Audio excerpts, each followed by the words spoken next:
আমার খবর। প্লাস্টিকের অস্ত্র নিয়ে শোভাযাত্রায় হাঁটলেন, দাবি করলেন বিজেপি প্রার্থী প্রাক্তন আইপিএস অফিসার দেবাশিস ধর। এদিন অস্ত্র হাতে রামনবমীর পদযাত্রায় হাঁটতে দেখা গেল বীরভূম জেলার বিজেপি প্রার্থী প্রাক্তন আইপিএস অফিসার দেবাশিস ধরকে। অস্ত্র প্লাস্টিকের। অন্যদিকে সম্প্রীতির বার্তা নিয়ে রামনবমীর পদযাত্রায় হাঁটলেন বীরভূম জেলা তৃণমূল কংগ্রেসের প্রার্থী শতাব্দী রায় ও বিকাশ রায়চৌধুরী। রামনবমীর দিনেই ভিন্ন ছবি দেখা গেল তৃণমূল বিজেপির। এদিন সকালে সিউড়িতে তৃণমূল কংগ্রেস কর্মী সমর্থকদের নিয়ে সম্প্রীতির পদযাত্রা করতে দেখা যায় শতাব্দী রায়কে। অন্যদিকে ঠিক বিপরীত ছবি ধরা পড়ল বীরভূমের আর এক অন্য প্রান্তে। বীরভূমের বিজেপি প্রার্থী দেবাশিস ধর, বীরভূমের বিজেপি জেলা সভাপতি ধ্রুব সাহাকে অস্ত্র হাতে পদযাত্রায় হাতে দেখা গেল। আজ রামনবমীকে উপলক্ষ করে তৃণমূল কংগ্রেস ও বিজেপি 1 ইঞ্চি রাজনৈতিক জমি ছাড়তে নারাজ। সকাল থেকে জেলার বিভিন্ন প্রান্তে বর্ণাঢ্য শোভাযাত্রার আয়োজন করা হয়। বোলপুরে বিজেপি প্রার্থী পিয়া সাহাকে বর্ণাঢ্য শোভাযাত্রায় অংশগ্রহণ করতে দেখা যায়। জেলা জুড়ে এমন রামনবমী উপলক্ষে দুই দলের শোভাযাত্রা ও সম্প্রীতির যাত্রার ছবি ধরা পড়ল আমাদের ক্যামেরায়।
এটা কোনো অস্ত্র নিয়ে আমরা ঘুরিনি, প্রথম কথা। আর 2 নম্বর কথা, কিছু মানে আমাদের সিম্বলিক কিছু ইয়ে ছিল, শস্ত্র ছিল, সেগুলো সবই কাঠ এবং প্লাস্টিকের তৈরি। এর সাথে কোনো রকম সম্পর্ক নেই। আমরা সম্পূর্ণভাবে আইন মেনে নাগরিক হিসাবেই ঘুরেছি।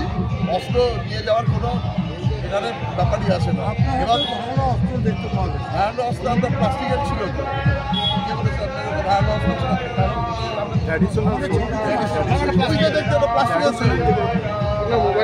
দেখুন, আমরা প্রতীক হিসেবে নিয়েছি। ভগবান রামচন্দ্র অস্ত্র ধরেছিলেন দুষ্টের দমনের জন্য। আজকে সমাজে যেভাবে দুষ্টদের প্রকট হচ্ছে, সেই দুষ্টের প্রকট হওয়ার ফলে আমাদের দেবাশিস দাস অস্ত্র ধরেছিলেন প্রতীকী হিসাবে। এটার মধ্যে আপনারা যদি অন্য কিছু ধরেন, আমাদের কিছু করার নাই। ভারতীয় সংস্কৃতিতে সমস্ত দেবদেবীর হাতে শস্ত্র আছে, তো আমরা তাদের পূজা করি। যাদের পূজা করি তাদের হাতে যদি শস্ত্র থাকা ন্যায় হয়, ওনার হাতে শস্ত্র থাকা নেই। রাম কারুর পিতৃদেবের নয় না, তো রাম সবার। যা বাধ্য হলো, কিচ্ছের বাধ্যতা। আমি আমার ভগবানকে যদি পুজো করি, আমি যদি কোনো ঠাকুরকে মানি, বাধ্যবাধকতা দিলে সবাই নিজেদের ভালোবাসা করে।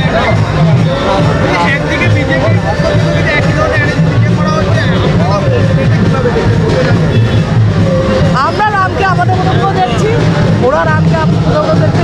যে যার ঈশ্বর সবার, যে যেভাবে দেখে তা সেভাবে দেখুন। কোনো রুলস নেই যে এইভাবেই দেখতে হবে। এতগুলো মানুষের মধ্যে কেউ বাড়িতে পুজো করে, কেউ বাইরে পুজো করে, কেউ পণ্ডিত দিয়ে পুজো করে। যে যেরকমভাবে ঈশ্বরকে ভাবতে পারে, যে যেরকম ঈশ্বর মানতে পারে, সেরকম। তার মধ্যে কোনো রুলস নেই। জয় শ্রীরামের স্লোগানের পরিবর্তে আপনি